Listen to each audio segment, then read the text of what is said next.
Hello and welcome to Filling in the Gaps. I'm Justin. And I'm Darren. Today we're going to be discussing a game/movie which is called Late Shift. This game, if we want to call it that, I have some issues with that, but this was released on Steam April of 2017.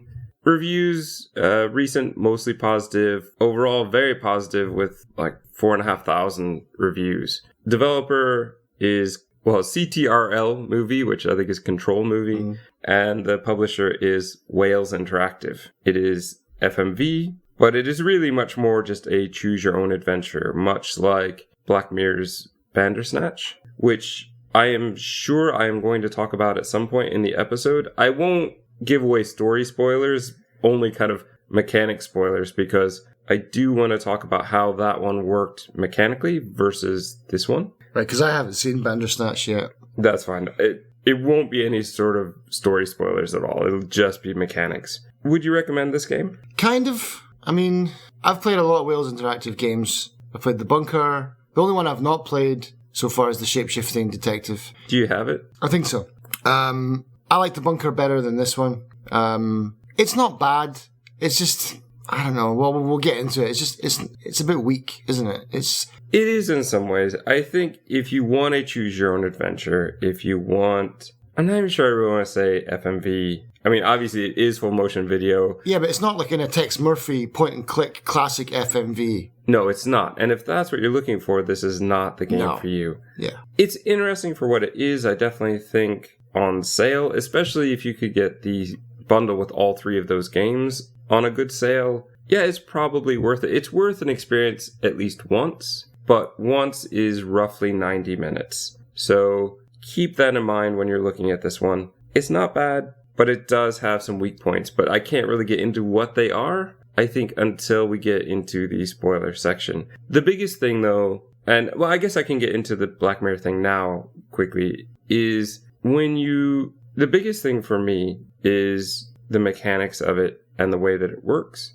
They work very, very similarly, except that in Late Shift, you have to watch everything all the way through. In Bandersnatch, they found a way to go back and fast forward through some of the parts or skip some of the parts you didn't have to do again. That would be very useful for this. You also have some endings that happen earlier in the game or earlier in your choices, which makes sense. They shouldn't all funnel to the same ending. At least not in my opinion. I think funneling them all to kind of the same storyline-ish kind of limits what you can do with the story and takes a little bit of the surprise away. So the first time you don't notice it, but the second and third time, I think I've only done it 3 times now, I do really start to notice some of these things. So that's pretty much it. Like, once we get into it, it's much like talking about a movie.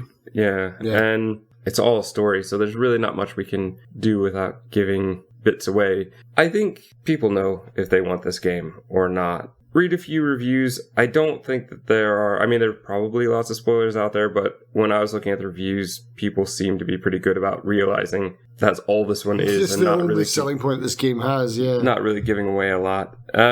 Yeah, so with that, Late Shift. Take it away. Okay. Spoiler warning in effect. I don't know exactly how you want to go through this. My notes are a bit of a mess because I played this a long time ago and then I just played it again and picked it up where I kind of left off because I finished it, I got one ending and then I was like, I'm not sure if I want to be bothered going through that again, but now that we're... Says the guy who has all 7 endings. Now I do, because I went back and I absolutely hammered it. I wouldn't.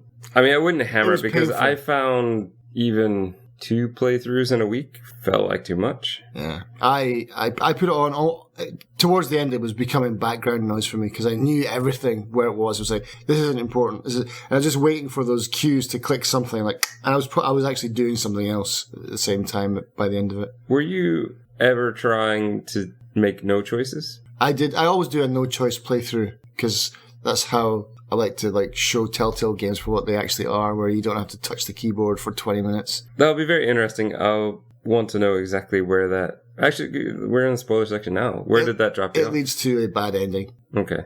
I think that I so far have ranked 3 to 4 endings now because I got 2 in one run. Yeah, because you basically you get a bad ending with that because everything hinges on certain moments in this game, as you're aware. And if you don't kiss Mei Ling right at the start, pretty much all of your endings are bad from then on. Like, you need to fall in love with her, which you got the good ending the first time round, so... Yeah, I did. I lucked into it. But I will say, I lucked into it because I knew what I wanted from the beginning. Yeah, exactly, because you played like a sociopath then. No. Yeah. I said, whatever this heist is, I'm obviously in for it. I may as well go all in on the heist. And I need to stay all in on the heist. And what the heck, I get a girlfriend along the way? Sure, I'm in. And I just got very, very lucky that all of the choices I made worked out. Yeah, because when you said, oh, I go, is this the good ending? I'm like, yeah. And you're like, oh, that's my first playthrough. I was like, what? You'd have to be mental to do that. But then again, I always play games as me, not as the character, you know? So it's like, as soon as they're like, oh, we're going to do this heist, I'm like, nope, I'm not. And then, oh, do you think I'm beautiful? Nope. Car crashes. Let's go to this guy and like fence this rice bowl. No, I'm going to the police. What are you talking about? That's madness. Of course I got the shit ending. I mean, the bad ending. Let's go through it. So, my first joke in the notes is, wow, these are amazing graphics. Real life graphics almost. But I will say this, after playing Her Story and Telling Lies, where it's meant to look like somewhat found footage with lower res cameras and not the best lighting, the beginning of this one looks pretty amazing. It looks like a movie. The beginning of this does look pretty amazing. It looks like a movie. Yeah. It's got good production. They've definitely had some money for that. There's a whole talk about, are we all connected? Do our choices matter? Blah, blah, blah. You have to choose to be selfless or selfish but it doesn't make any difference because you get on the bus either way. It just matters of what he says. So the first time around, see, I tried to be nice and I said selfless, and he says, oh, come on, nobody's that nice. Something like that. And I went, yeah, fine, whatever then. There's a part where you can help a guy find Bond Street train, the train for Bond Street, which it's so funny because the first time I went, yeah, okay, I'll try to be nice. And it worked out. And only later realized, boy, it takes a lot longer if you don't help him out. So you may as well just help him out. Yeah, because if you don't help him out, you miss the train. They're really bad in this game about giving character names. So I had to write them down as I heard them, or a couple of them I had to go back and find. I mean, Mei Ling is the only one that keeps on getting over her name over and over again, yeah. Basically, our main character of Matt is a security guard in a parking garage. He sits in a sports car for a while talking about how it could pay for 10 years of college. He's studying algorithms and game theory. There's this whole annoying thing with a guy who says, I'm not the driver. And so I guess you don't get a tip, which I had to see 3 times. And really it's dumb because it's not her car anyway. Yeah. So that whole conversation doesn't make much sense, but I suppose because he would have signed it in anyway. Yeah. Yeah, because he would have signed it in anyway. And because we find that out later when she wants to borrow the car. So it's like, yeah, you didn't make a mistake. It's your car. Like, whatever. Yeah. You only had to watch that 3 times. I had to watch that 8 times. Yeah, well, I don't know. I'm so close to getting everything, but it does mean another, 5 hours of watching this. I don't know. Yeah, so she does come back. I don't know her character name. She comes back wanting the keys. And he says, you don't mind signing it out? And she's like, well, I do, actually. So why does she want it? She's got a bet she can take the Maserati to a party. Yeah, for $1,000. Yeah, where he could get 100, or I think you can push for 200 or 300 or something. This is where the first time I think I noticed the choices are on a really short timer. Sometimes, yeah.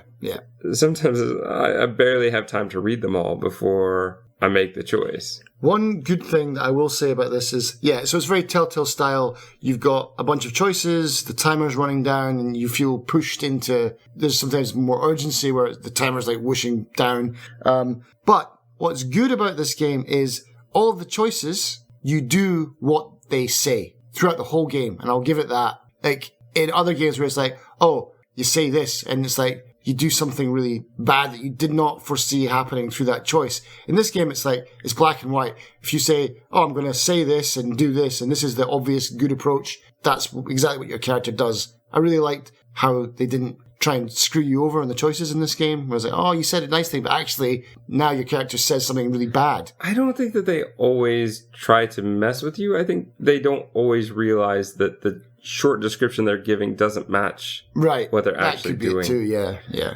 And this group seems to understand that. Most of the time, the choices I picked were pretty simple, and they, like you said, they fit what the description gave us. Yeah. There's a sound. I went to check it. There's a man with a gun. I had the pepper spray, but it didn't really work.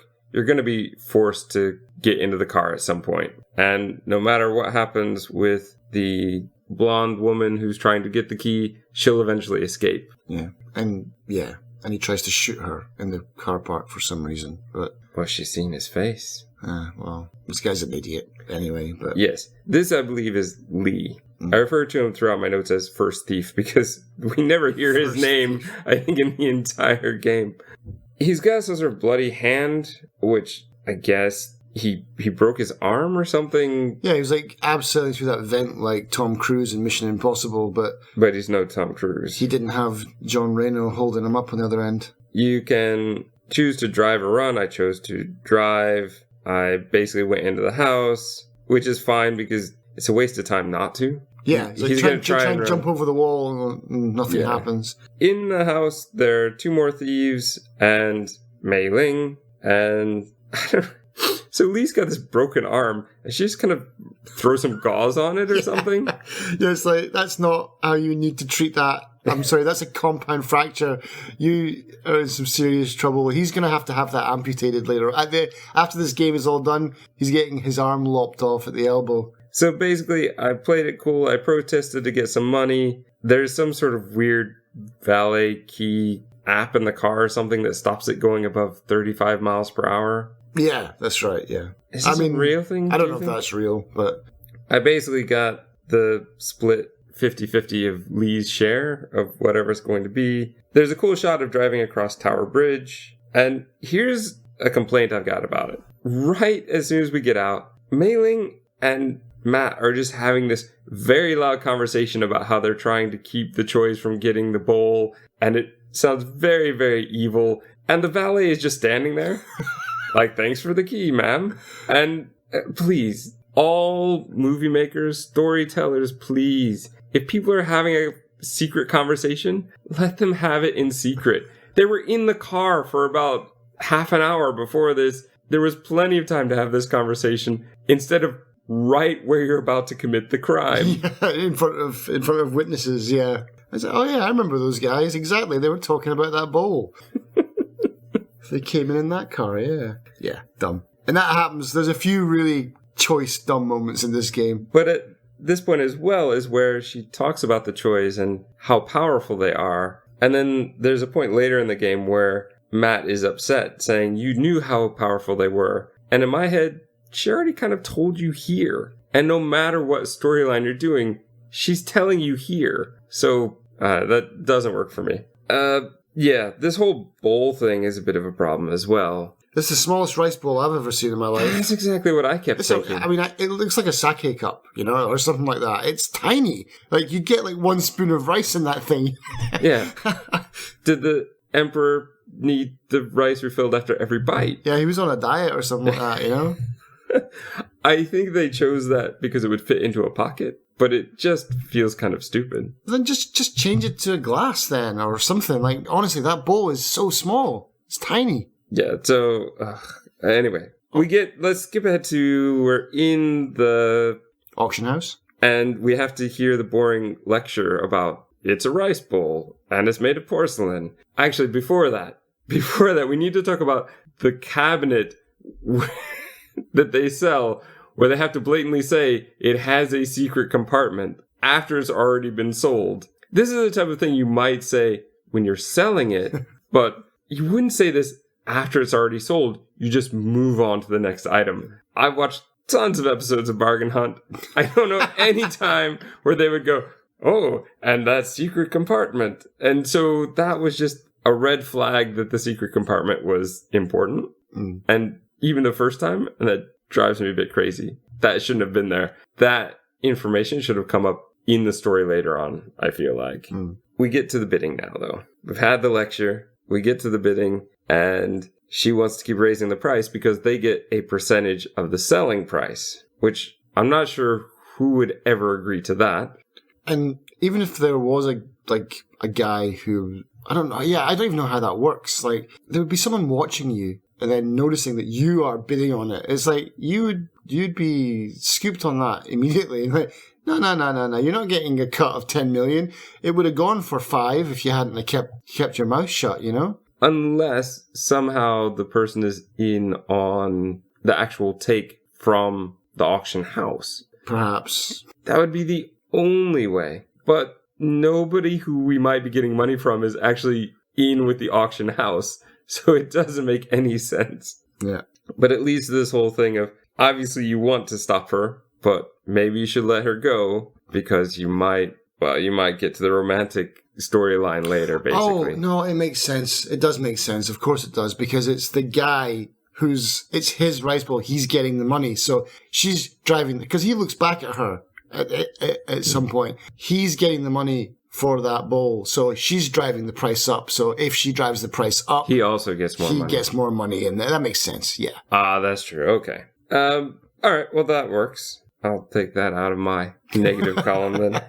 I did stop her just before the last one, my first playthrough. But apparently if you stop her right away, you kind of lose her goodwill. You immediately, that's again, you're on track. You're on track to getting the bad ending now. You have to please Mei Ling, otherwise it doesn't work. In my playthrough, that first one, you go downstairs and you have to help Jeff subdue a security guard by stupidly acting like you're looking for the bathroom. Yeah. Jeff comes out, takes care of the security guard, says, grab the cart because Sebastian is coming out with the cart. I grab the cart. Jeff beats him up and chokes him out?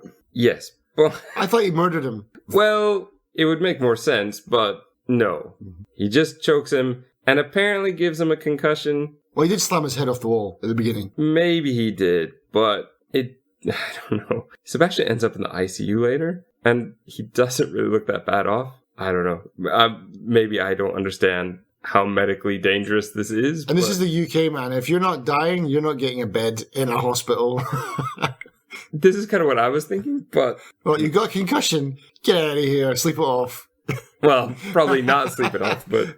All right. Let's get to the next part then, where you can sabotage the code or not. And obviously the first time I didn't. Yeah, these are all... The only thing that these do, the story always moves forward, because that's all it is a story. It's like, it's not a game. It's a movie that you interact with. And so all of these decisions that you make, nothing really results in a game over. They're all just for achievements. Oh, that's all these do, is trigger achievements.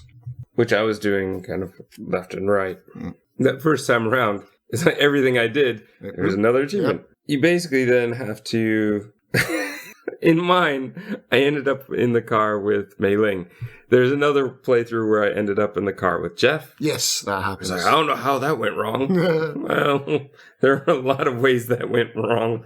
But there's a point where I have to choose whether to high-five Mei Ling or not. It just seemed like such a pointless choice. But I'm like, sure, I'm all in for the love in this one, so give her the high five. And... yeah, basically they run in, they switch vehicles, they get into a van. In the van, they go out. I think it's Simon who says, oh, there's no cop cars, we're back in society. And they drive off, and they're basically, no matter what choices you make, they want to get rid of Matt. And at least every choice is, all of the choices I made along the way, they want to get rid of Matt. They're like, oh, I think there's some tape in the back. A truck kind of comes out of nowhere, hits the van, and in the worst scene in the entire movie game, they make it look as though the van is falling down. But it's so bad. Like, they really should have stopped when the truck gets close. And that should be it. Because the quality of this special effect is so low, it's comical. They're now dead, except for Mei Ling and Matt. Matt grabs the bag, and you have to choose now to go to the police or to go to Mr. Wu, which annoyingly, in the subtitles, they spell W-O-E. Yeah, Mr. Woe. Yeah, I'm like, that's not how that would be spelled. Mr. Wu is the one who we just heard conveniently is our buyer, and we know where his restaurant is. And we know the name of it because they just talked about it in front of Matt. And that's pretty much it. Mei Ling is totally disoriented. You have to choose. I was like, fine, let's go to Mr. Wu because the police sound boring. And I'm glad I did. We'll talk about that later. Did you go to the police later, yeah? Yeah. So we'll basically, in my second playthrough, I did the total opposite I did in the first one. Yeah, you meet one of the worst actors in the game, who's this waiter in the restaurant. I think he must actually be a waiter. Could be, but he's got this overly bad accent, which has got to be a put on. I don't know, man. That's I've heard people speak like that before in Chinese restaurants in England. Yeah, I think they're putting you on. I don't know. I lived in China. I didn't hear this accent. So unless they're from a very different part, maybe different accent. But they move across, they immigrate, and then they pick up like a half English accent, and they. Oh, but it's not that. It's the overly switched of the L's and R's. That's like the old stereotype that he was doing that just irked me. Not today. Like, let's just not. There's a whole thing about a fortune cookie, which I guess is probably symbolic, but I don't really care about it. I took one, and Matt doesn't read his because we're going to save that for later in the story.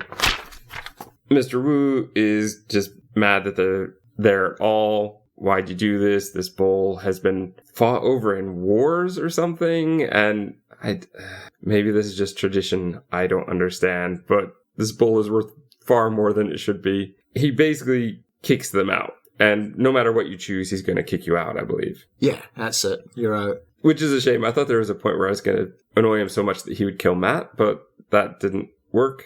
I ended up leaving, though, a bit early on this one. I tried a different playthrough where I tried to push, and it leaves the same result. So that part was a little bit disappointing. Here's the part where we go outside. There's a whole scene outside of him saying, you knew how dangerous they were, and you did it anyway. But again, I feel like she was pretty straightforward with these are kind of dangerous and rich people in the beginning. Yeah, and they were willing to pay 12 million quid for a bowl. So that's the kind of person, yeah. That kind of person would scare me in real life.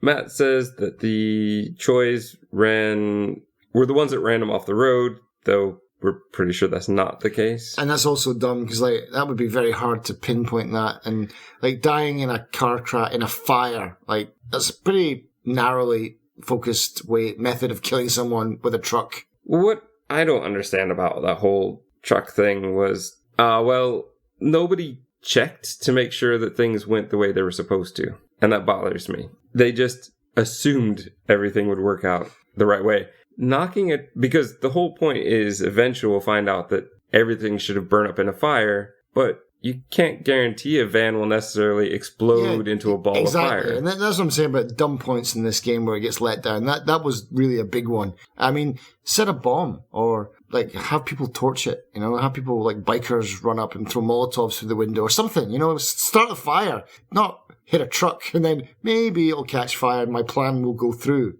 That's really dumb. Mei Ling wants to go to her friend's place. Matt wants to go to the police. I chose the police, and then luckily it gave me a second chance to say, no, that's not a good idea. Yeah, that's not the right way. Right, so I went to this hotel where we check in under the obvious name of Smith. Yep. And basically there's a whole scene where Mei Ling's upset that there's not an actual bath in there. She wants to kiss Matt, but I don't know why. They make it sound like it's just so he'll shut up. They start kissing, but then the news comes on about the news and Wu is dead. So basically, they have to leave. I ran out the window. Mei Ling throws the bowl in the one I chose. There's this dumb part where they walk up to kind of like a overpass. So they go, he's like, inside. And so they just go under it. They're not really inside anywhere. And there's a whole thing where she says that she made the fake. And that bit is dumb as well. They've got the Choi gangs come in and they've got guns and they throw, what they think is the original rice bowl. And then they just let them walk away. No one chases them. They've got automatic weapons. They don't shoot them on sight. Like, you just destroyed our heritage. Like, you're done. Like, they don't capture them, nothing. Like, they just allow them to jog away. Like, well, they pick up the pieces of this broken bowl. Okay, that's another dumb point. Matt says that he'll keep following her, but on 2 conditions. 1, you tell me the whole story. So there's a whole thing with Par, I think, right? Yeah. 2, from now on, I make the decisions and you follow, which is very convenient for an FMV game. Yeah. Oh, well, I guess I get to make all the decisions now, which is pretty much what the game should be doing anyway. Yeah, this is where they talk about the fire could make it so you couldn't tell the actual age of the bowl. Yeah. I don't know if that's true or not. I'll take your word for it. It would have to be completely burnt to a crisp, and I had to take a pretty heavy fire, I think. Yeah. Which, again, they didn't ensure would happen. We then go off to the hospital where oh, no, we don't do that because we have to go to Hainsworth's first, don't we? No, you got to get... No, that's right. You got to go into the fight. You get in the fight with that Irish guy. Oh! Or you don't. Or you don't, yeah. Right. This is just such a forced scene. Yeah. So you walk in to this group that's just fighting. There are cops coming up right behind us, and Matt's deciding whether or not to get into a fight, even though there's cops right behind you. If you don't get into the fight, the cops flash their lights, which save you. If you do get into a fight, it doesn't matter. And you balls up the whole ending if you get into a fight, because you don't get to go to the hospital. You walk off, and there's a really awful line where Matt says, "That guy almost choked me." I'm like, no, that guy did choke you.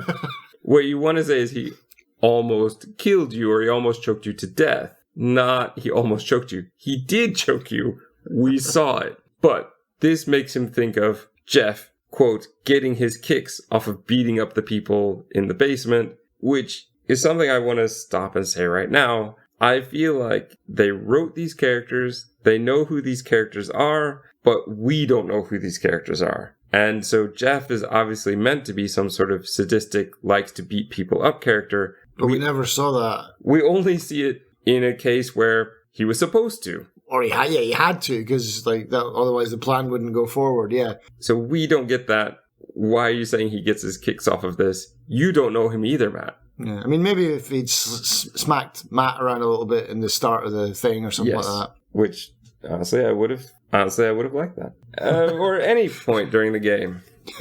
Yeah, so they end up going to the hospital. I'm luckily able to convince the blonde woman from the beginning to let us in. I'm luckily able to get the room number, even though I didn't give the key to the woman at the beginning. Oh, right, yeah, from the you can call in a favor, but I didn't give her the key, so I had to kind of convince her with Mei Ling's help. Please let us in. And for some reason she does. We go up, we talk to Sebastian, who doesn't look that bad off. And there's a whole, the scene with the man with the dirty magazine, which this is a bit like the entire story for this, as far as Matt's concerned, is kind of like the end of every episode of House MD, where something sparks his thinking and gives him the answer. This happens, 4, 5 times in this game, this story? It's a lot. So he sees that, he remembers about the secret compartment, he's figured it out, so you can use that to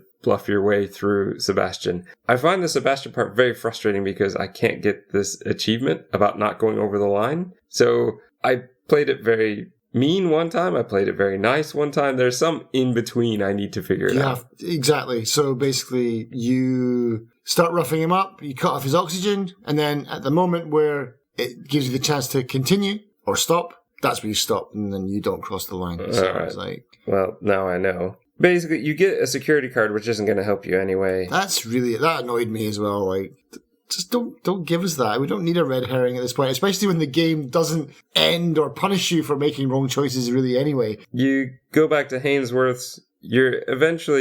What I did was I went to some office, found out which van the cabinet was going to be in, and then stupidly ran outside, but luckily that didn't matter because I could still get into the van. I got in there, and And there's 2 vans, but... But that's only if you actually make it to outside before the van takes off. If you get off on the ground floor... Oh, okay, I didn't do that. And you go outside, van 7 is already on its way. And so you have to choose whether to get in or not. And I don't know what happened if you didn't, but I got in and... Oh, I missed a major part where the Choi's beat us up in the... On the hospital. And stole Mei Ling, so... Till they kung fu'd your face. Right.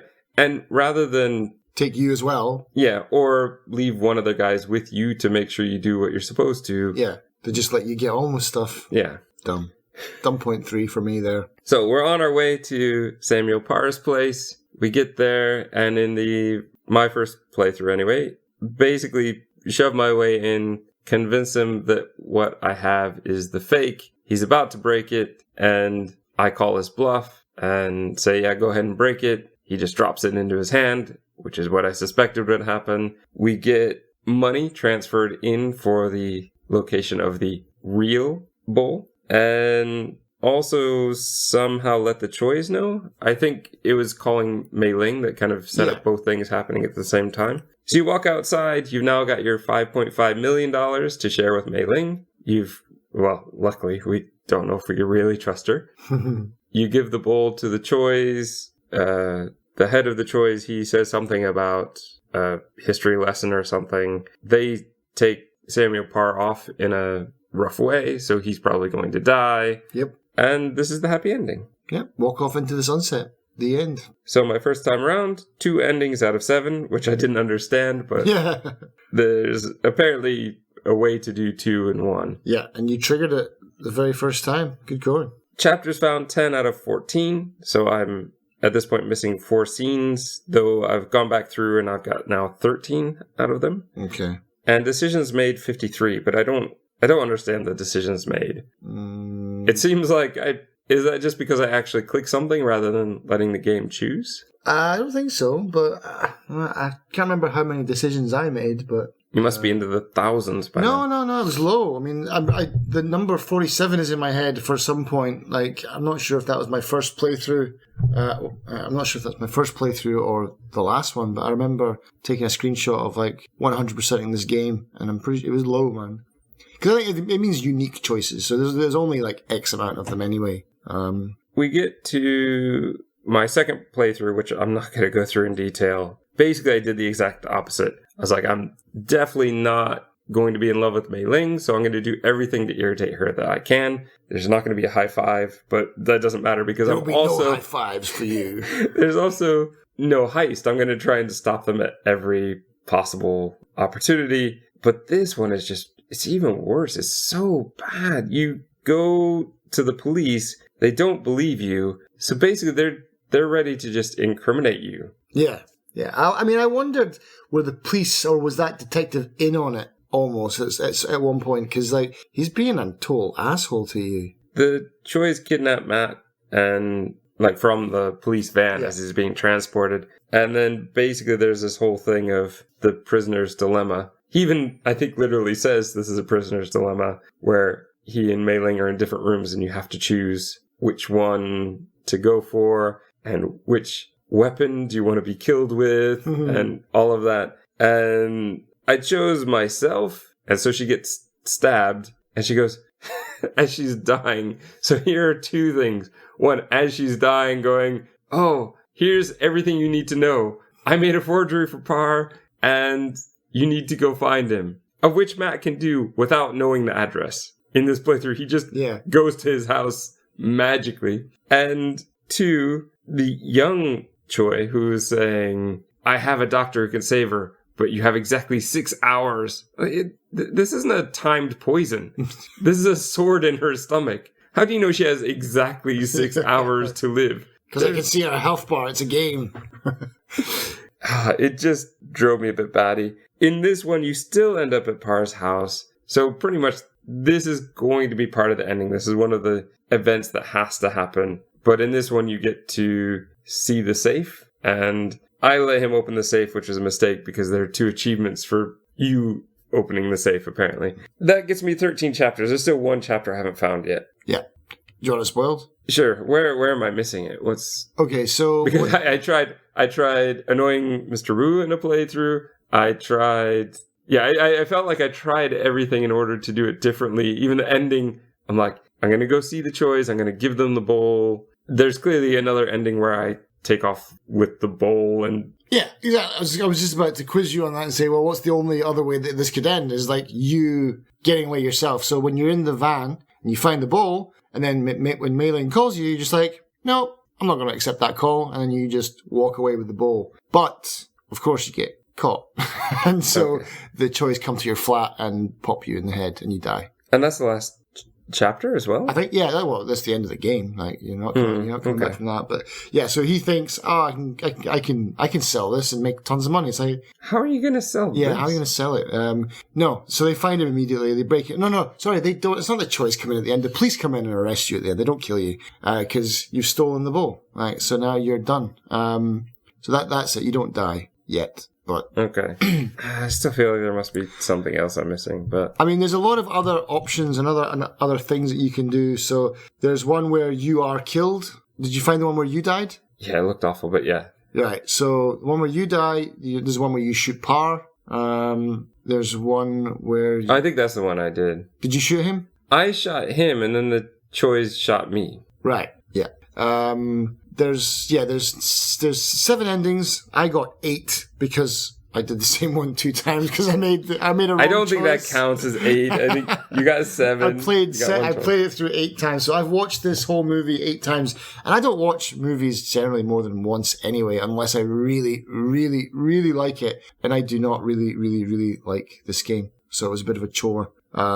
Did you look up your percentages of the achievements? Who has got all 7 endings? I think basically if you've got all 7 endings, you're in like the top 3% or top 2%. So yeah, I'm up there, but not by my own choice, just because I had to for this. Here's one thing I'm going to say. Why is maths pushed so hard in this game when it does not factor into anything? It's just his character. But it's dumb. It's so dumb because they keep on pushing this like, I'm a math genius. I know algorithms and I know this. And he uses it a couple of times. It's so shoehorned in there. Like, oh, the probability of you winning another bet is like 17%. Like, so what? Like, when does this come into play? Is this ever going to come into play? The answer is no. And that really, really annoyed me. I don't think it's meant to come into play that way. I think the whole thing is set up to be a dynamic between Matt and Mei Ling. Matt plays by the odds, and she plays by gut. And you playing the game are also doing the same thing, where you are either choosing what you think the game wants you to do, or you're choosing based on what you want to do, what feels right to you. I think that's what they're going for. Right. Because, I mean, it never comes into the game otherwise, other than just, it's a kind of snappy line of dialogue at some point. Like, I don't care about your maths course, man. Like, I really couldn't give a... You say that. Just wait till they come up with the next one where it's just all math for you. How did Brian Audley's numbers work out for you? Yeah, thanks for that. But yeah, that's it's dumb. It's dumb. A mechanical thing that I think could be improved upon is the cursor. Okay. So my cursor is constantly stuck in the middle of the screen. Really? Mine wasn't. That's weird. Well, it wasn't stuck, but that's where all the choices are happening. So why would I move it away from there? Oh, right. Okay. Right. So as I'm watching it, I'm watching a whole movie with a cursor in the way. Right. This would work much better, I think. Again, I think with the Bandersnatch episode, I'm pretty sure that the cursor disappears, or that you basically have to choose left or right. I don't remember it being constantly in my way. What I will say, though, is that you can pause at any time, which is fantastic. It needs to happen in a game that's 90 minutes long. You can pause, but you can't skip. Yes. So that's a problem where it takes too long in subsequent playthroughs. I mean, even the end credits, you cannot skip the end credits. So even if you're on a mission to 100% of the game like I was, I don't need to watch the full credits 8 times. You can exit out of them, though. Oh, can you? Oh. You can hit the pause menu and then exit the okay. game. I was pressing all the buttons, nothing was happening. Like, oh, no, not that way. But you could just exit the game. I don't think there's a achievement for watching the credits for this one, is there? No, I watched them like 8 times then. Oh, no, 7, because I probably just went and switched it off immediately after I completed it.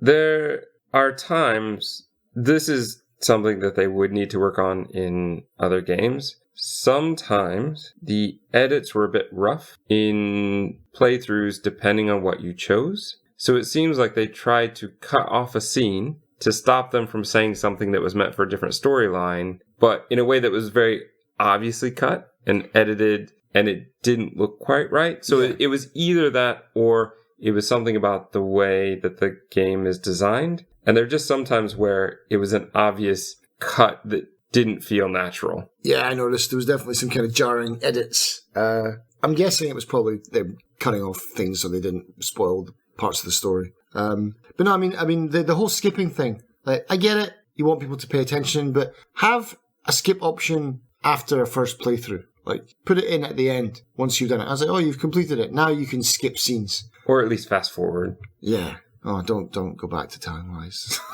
No more fast forwarding or rewinding. Just skipping. Yeah.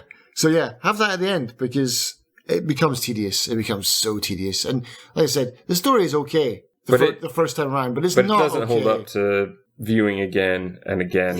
Yeah. The other dumb point, like point number 4 of dumbness was, the police station where the police don't believe you. It's like, go to my work and you'll find DNA on the floor. Like, you'll find CCTV footage of a guy shooting a woman that tried to run away. It's like, what? This is not hard to This is not hard to prove. Yeah. Like that blew me away. Like how dumb the police were in this. And I get it. They've got an agenda. Like, we got to do this. But okay, have him working for the Choice then, or something like that. Like, have him release him saying, "You better find that rice bowl, son." Or something like that. This, like, the police just not doing their job was really stupid. Why was there for all the Chinese parts where they're speaking Chinese? Why is there no subtitles for that? I mean, I get it. Okay, so I'm a British character. I can't understand Chinese, but it's also a game, and you've totally went out your way to let us know we're playing a game. Why not have Chinese subs for those bits? I want to know what they're saying. I don't speak Chinese. I think there are times where that makes sense because we're not supposed to know. We're supposed to also be in that suspense and that worry of what are they saying and what are they going to do to me. So I can understand why they wouldn't, but there are many times where it doesn't matter and it would be nice to have. Yeah, I was curious at least. Oh, yeah. The gaping elephant in the room for this game. Oh, I didn't see that scene. That must be my 14th. Go on. If the Choice are so powerful, why have they not just taken the rice bowl from Par in the first place? I don't know. Maybe it's easier to just get it with money because they have so much money. But they're willing to kill and murder and do anything to get this bowl, yet they haven't even set a couple of guys in to burgle him. Like, they know exactly where it is because they mentioned he's had it for a while. They've got no qualms at the end about taking him away and giving him some cement shoes. What? Why is this? Why are we even having this whole conversation in this game? I mean, obviously there wouldn't be a game if they'd done that, but that doesn't make any sense either. Like, dumb point number 5. Choice should have already dealt with Par. Probably. They probably should have dealt with it long before this if it's that important to them. Yeah. And really, if he's just after the money, is it that he really wants the money and to still have the bowl? He wants his cake and to eat it still, yeah. Okay. Because otherwise, they could give him lots of money if money is all he wants. Yeah, because he does say, he says it, or Mei-Ling says it, he's like, I couldn't part with it. So that's why he has the forgery made, so that he can sell off the forgery to the Choice and keep the bowl and get a ton of cash, which he's giving half of it away. So there is that to the Chinese Restoration Fund or whatever it was. So he's doing a bit of charity. Good old Par. Which we have to hear about every time. But yeah, so I don't know. That's all I've got for this. The other endings are you dying in the hotel or whatever it looks like. Yeah, like it's a hotel, the Choice place, I think. You dying in the hotel, Mei-Ling dying in the hotel, then the police coming in and you're basically holding the murder weapon. Shooting Par, getting shot, the happy ending, or you taking the bowl for yourself. And I'm forgetting the other one. I didn't write them all down because, but in the beginning I got all bad endings and it was bad ending. I think I played 3 times in a row where I was like bad ending, bad ending, bad ending, bad ending. That was 4, but you get the point. And then I started drawing mind maps and trees and stuff and that's what I found out is like the decisions are dumb. Like if you don't high five May, you don't get the good ending. Like that's just silly.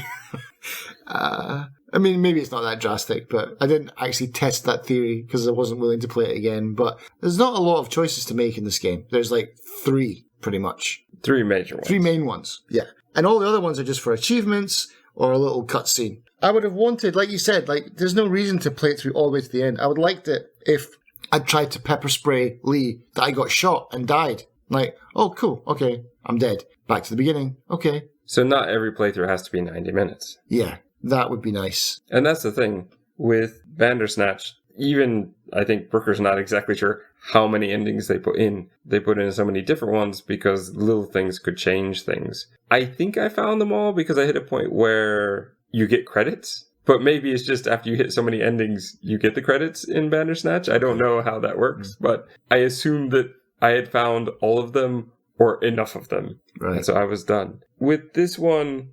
just to go back to a quick earlier point, I do believe the Choys live in a hotel, or at least they own it, because when they're basically ransoming off May's life to Matt, saying, get us the bowl or she dies, they say to bring the bowl to the hotel, which confused me because I thought they meant the really terrible hotel that he and Mei Ling had, like the bed and breakfast, yeah. But I'm pretty sure that's not where they are when he goes to them with the bowl in my second ending. So I do believe they live in one, but I don't know how he would know which hotel. I don't think that it ever really gets mentioned. So that's a bit of a gap there. Overall, I mean, I know that I've been kind of saying nothing but negative things about this. It's a bit of a weak story. The acting, possibly due to the director or because of the limited way that an FMV choose your own adventure has to be done. Maybe something about that was limiting the actors in a way that they wouldn't normally have to be.